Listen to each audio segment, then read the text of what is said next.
Good morning. Yes, I've found my voice, finally. My mother always said to me, find your voice, son. So, hello everybody, welcome to the Ecom Expo. Are you knackered already? Yes, everyone's knackered already.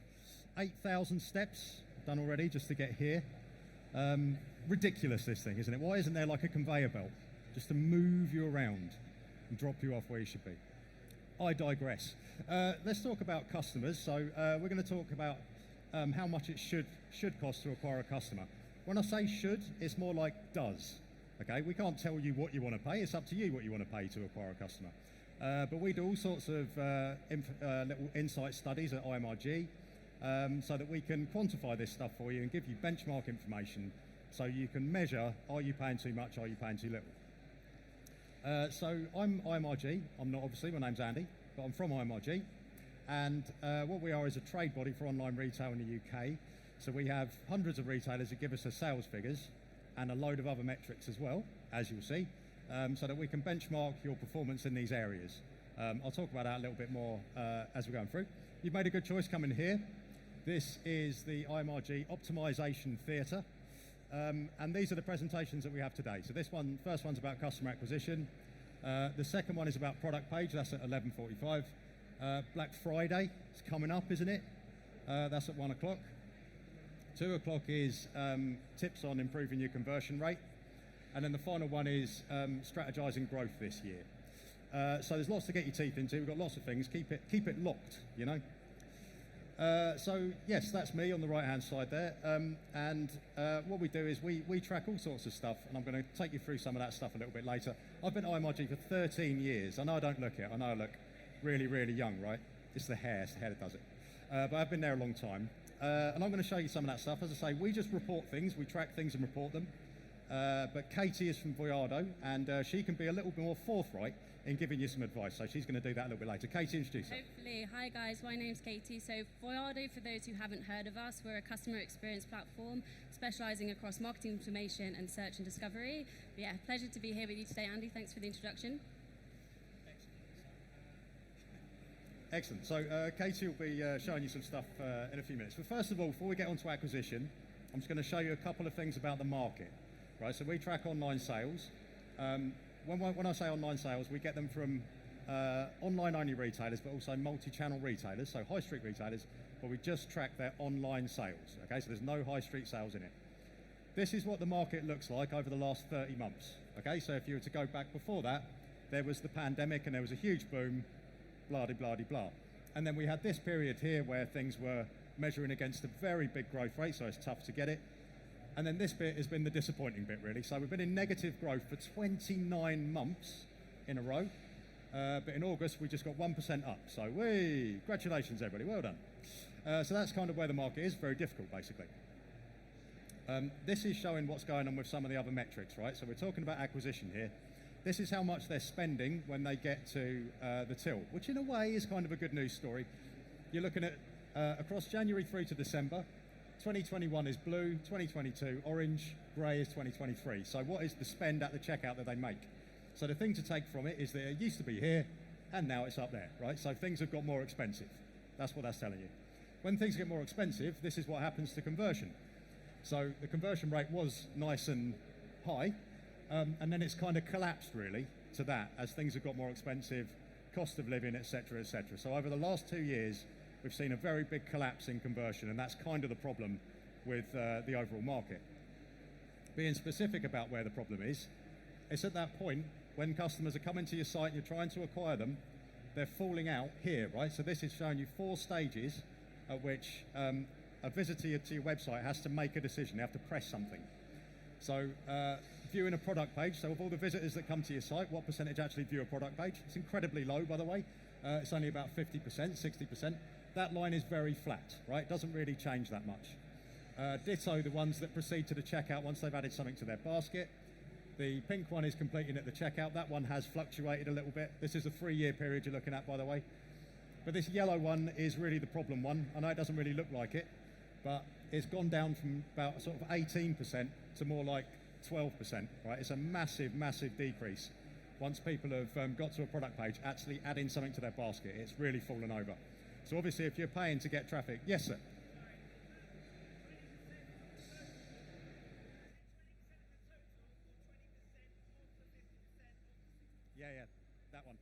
Yeah, yeah.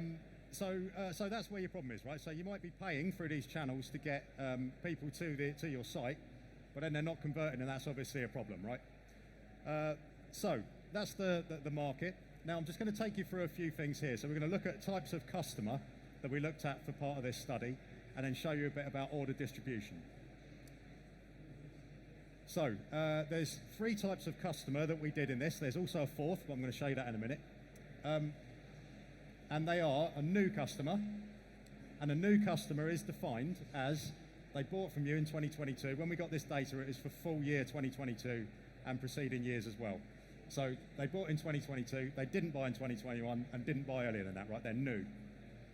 An existing customer is someone who bought from you in 2021, and they bought again in 2022. A reactivated customer is someone who bought in 2020 or before, then they skipped a year, but then they came back and bought from you, okay? So you've got 3 customer types there. Squeeze them up, isn't that magical? And then what we're going to show you here is just a few things about distribution. So this is showing you the order breakdown for these, okay? There's a few points in this presentation, by the way. It's fair enough to take a picture if you want to. I can be in it or out of it. It's up to you. This is one of those where you probably want to take a little snap of this one. So this is showing you the average order share in 2022 for those different customer types, okay? So new customers accounted for 48% of the orders, existing customers 42%, and reactivated customers 10%.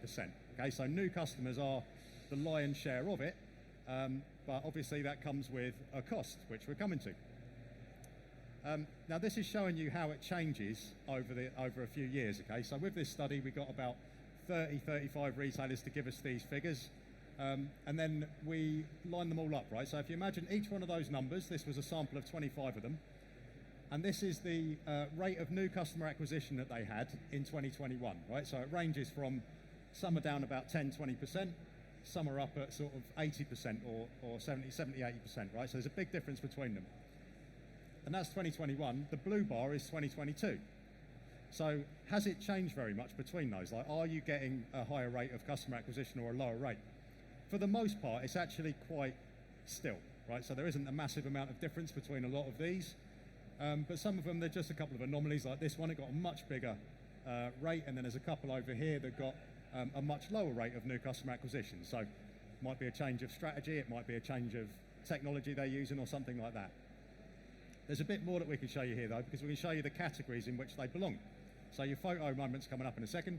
That is clothing. Those ones are health and beauty. That one is home and garden, and then that's other. So that's things like sports or beers, wines and spirits and things like that. So home and garden tend to have a higher rate of customer acquisition. In that category, you don't necessarily buy a bed like that regularly, or a sofa and stuff like that. With clothing, though, people do sort of have a little bit more loyalty to a brand. And I know that clothing retailers here will go, ha, that's been going down the toilet, but it is still true. So there was only a 2% drop in the percentage of all orders that came from new customers versus 2021, right? It didn't really shift that much. And then just this final little bit I'm going to show you now. This is looking at the total number of orders divided by total number of customers per segment to give a customer segment, right? So if you look at these numbers, the average order frequency in 2021 is going to be here, and then average order frequency in 2022 for those types of customer. There's a picture one. So it was 1.32 number of orders that a new customer made in that year, and then it fell to 1.27. This one fell 2.77 to 261, and 160 to 148. So basically they all came down. So a further problem with the market is that people are not buying as regularly as they were before. Okay, so you have to factor that into this acquisition spend that you're making.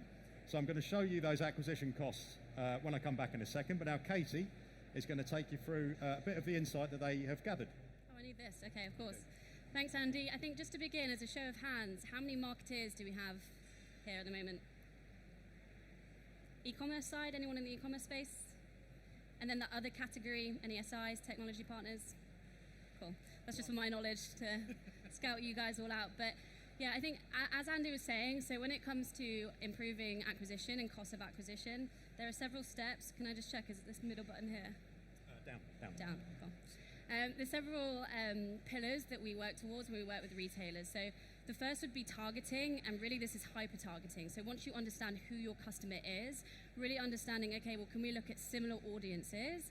This allows you to inform, a really good ad strategy around, okay, can we target lookalike data? Can we look at customers similar to our customer base, but make more of an impact on return on ad spend and ensuring that we're finding the customers in the right place? The second sounds simple, but would be easy onboarding. So once you have that customer, whether that's in store or online, actually getting them to sign up or interact with your brand can be somewhat challenging. I know personally, I'm a member at one of the subscription for a lingerie subscription, and I'll get into it in a moment with gamification, but they keep asking me to do the same game every time, even though I am a member. And things like that can really put off a customer from, signing up, or that, those pop-ups that we see on the website. But as I say, making it a frictionless experience, ensuring that you can make simple changes, whether that's post-purchase sign up or really understanding who your customer is, can really help ensure that you see better sign-up rates. And then gamification, so I think similarly with incentives as well, gamification can be extremely successful and also can become somewhat annoying. So I think it depends again on understanding who your customer is and giving them that best experience online. So one thing we see really well with gamifications with a client of ours is Skin City. They actually do a skin quiz to make sure that they understand what that skin type of that customer is. So not only are they giving them a personalized experience, but they can also personalize the products to that customer without bombarding them with custom signups as well. And then finally, incentives. So I think when we look at incentives, again, it's really important to understand who your customer is. So if we're looking at a fast fashion customer versus, a luxury customer, they're going to have very different experiences or react very differently to incentives. And funnily enough, that could be the same customer on a luxury brand as it is a fast fashion brand, but the way that they behave on that site, depending on the merchant or the retailer, is very different. So we see great success with luxury retailers offering, rather than a discount, they could offer a free tote bag, worth £50 if they spend X amount. Those things, I think, to summarize, really understanding who your customer is and giving them the best experience online can really help, as Andy says, when it's more expensive to acquire customers, acquiring the right customers and targeting them with the right journey. So I'll leave you with two examples before I go. So the first would be Nudie Jeans. Nudie Jeans are a customer of ours who really took advantage of that lookalike data. So they were able to not just segment their own customer base, but actually acquire new customers, see better return on ad spend, better click-through by really identifying who those customers are through lookalike data. This allows them to really reduce costs across the board when it comes to ensuring we've got the right customer acquisition strategy. And then our final example I'll leave you with, one of my favorites is Beyond Borg. Beyond Borg did a really simple step, right, to ensure that they could acquire more customers, and that's actually just changing the sign-up process to post-purchase. So I think we've all been, that customer that goes onto a new website and you're bombarded with a pop-up, sign up today, here's a discount, and it can, again, as I say, be somewhat annoying, but Beyond Borg have smashed this in terms of if we just change it to post-purchase, they saw an uplift of 47% of sign-ups. So I'll leave you with that, but thanks so much, Andy. It's been a pleasure. Thanks, Katie. And then Sophie, what was your stand number? I won't run off, Sorry, J10. It would be great to speak to any merchants or any technology or SIs in the so you can go to her. Of course, you could talk to her afterwards. I mean, why make the distance, right? Okay, thanks. So I'm just going to take you through now these costs of acquisition and then a bit of lifetime value stuff as well. You didn't realise lifetime value was coming, did you? How about that? There's a little bonus for you. So I'm just going to reiterate some of the numbers that we showed you and show you them in slightly different graph format to drive the point home. So this is that customer order frequency in 2022 that we talked about. So again, this is 21 retailers this time, and this is the number of times that their new customers bought from them. Right, so you can see it goes from sort of 1 through to nearly 2 would be a pretty good rate. And then this is existing customers, right? So it's really good news once you get a customer and then they kind of like you and they buy from you again. Look at the difference in those bars. It's a really fantastic thing. So acquiring customer is one thing, but then sort of keeping them is a really, really big deal. So just to ram that home, the order frequency was 1.27 for a new customer, but if you can get them to become a regular customer with you, then it turns to 2.61, right? Mega brill. And then this just shows that in sort of graph form, okay? So you can see that it's kind of come down between those 2 years, which is very frustrating. So that's come down from 1.32 to 127 and 277 to 261. So they're buying less. There seems to be some evidence as well that people are visiting websites a little bit more sort of frequently, so the traffic is doing a little bit better than the revenue perhaps. But it doesn't mean that they're converting. As we showed earlier, the conversion rate is under a lot of duress. So people are really trying to find the right price and stuff. So let's look now at the average order value for those different types of customer. So I'll get this up and then that's your picture moment. So for these different types of customer, and remember we had new, existing and reactivated. This is the order value as it was in 2021. Okay, so £81 for a new customer, a bit more for an existing customer. So once they sort of know you, they're willing to take more of a punt on you. Pretty good. The new customers might have used that, you know, get 10% off your new order type thing that a lot of people do. Reactivated customers, quite a lot lower actually. How does that compare to 2022? If you remember the basket value thing that I showed you earlier, the slide that I showed you on that, it has gone up like quite dramatically. So £81 from £98. So if you're having to spend a lot more, you can see what the problem is on conversion, can't you? 91 to 111, that's a big jump. But this one actually fell slightly from 70 to 69. I think it's quite interesting that the reactivated customer tends to be quite a lot lower. What that says to me is, we kind of said to them, look, you've kind of lapsed, here's a whacking great discount to get you back involved with us. So probably that accounts for the difference between those things. So customer length of life. This was something that we worked out, as in how long will someone be a customer with you, which is important when you're looking at the cost of acquisition, right, for doing your maths. So it's the average tenure of active customers on your database. So how long have they been on your database? So we removed new customers from this calculation to make it more sort of meaningful, okay? And the average is 40 months. So once they've actually become, I'm not a new customer anymore, I'm like a repeat customer, I'm now on your database for 40 months is the average. It excludes new customers, okay? There's a difference between the different types of brands, which I think is a really interesting one.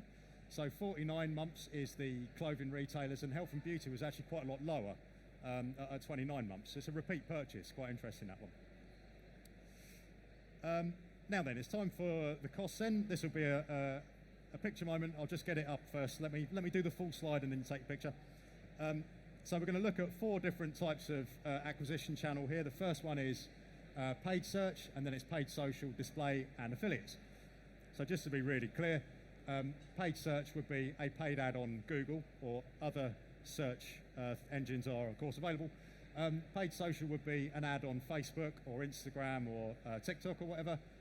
Display is a display ad that you see that chases you around the internet, and an affiliate is lots of different things, but read voucher code most probably for that one. So in 2022, what was the cost of this? It was £18 for search there. It was social was much higher. £46 for display, really high, and £9 for affiliates, really quite low. But then we can compare that. So this is the conversion across those channels, right? So why is it that the affiliate one is so cheap? It's because the conversion is so high. So when this is a last click attribution model, by the way, it's not perfect, but this is showing you when someone comes through that channel and then buys something, what is the conversion rate? So for example, email is about 3.3%, okay? So when they've clicked through a link in an email and gone on to buy something, they go into that pot there. Affiliate is really high because they might have a voucher code, right? So they've got a discount thing that they can activate in order to do it. So it's cheaper and the conversion is better, but you are taking a hit most probably on your revenue. And then this is the share of revenue through those channels, okay? So you've got organic, which is they've either just typed in your URL or they found you for some organic means. No, sorry, that's direct. Organic is organic search. Paid is they've paid for you, to get through there. Affiliate, display, email, social, a little bit lower. Okay, so basically paid is really high, and it's been going up as well. Paid is becoming a more significant chunk of the pie. So then what we did is we worked out of all those customers that come through, how many of them convert, and what does that mean for this spend? And in 2021, it was lower for all 4 of them, right? So the change is quite profound actually. So 17% uptick for paid search, 22% uptick for social, 37 for display, and 47 for affiliate. So still cheaper, but the rate of increase was higher there, right? So this is a conversion thing, really. You're spending all that money on the channel, and how many of them are actually becoming a customer. That's why those costs have shot up so much. Everyone got a picture of that? Yeah? Which brings us to lifetime value. So what we looked at here was the average lifetime sales value for all your existing and reactivated customers. So the sum of gross revenue from all existing and reactivated customers across history and average to a per customer figure. Okay, and that's going to be our LTV. So we're looking at these two here, okay? We've got existing customer and reactivated customer. We don't care about active customers. We don't care about new customers for this calculation. And here's a nice little graph for you. So this is one of those things where we got these from a range of different retailers so that we could calculate this.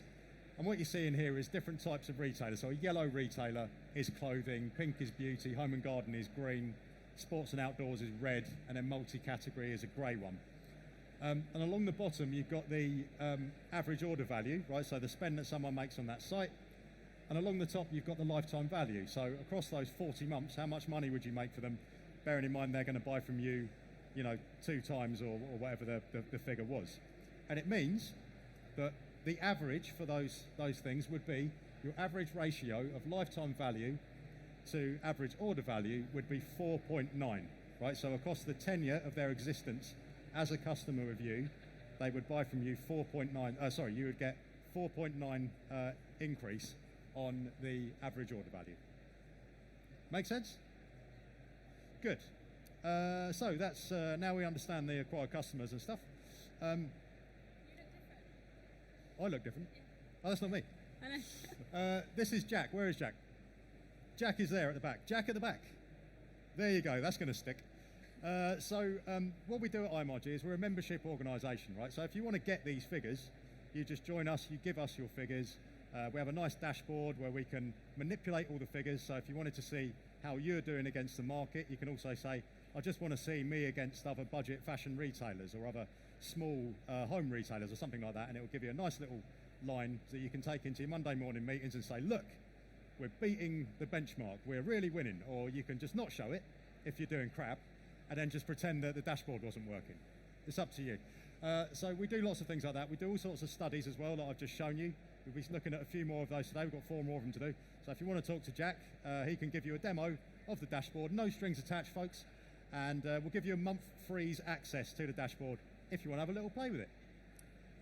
This is where he converts into a QR code, which I've always thought he should do, really, in person. So if you wanted to scan that, then you can go and do it. Otherwise, go and speak to Jack. But thanks very much for watching. And our next one is in 45 minutes or so on the product page. Thank you very much.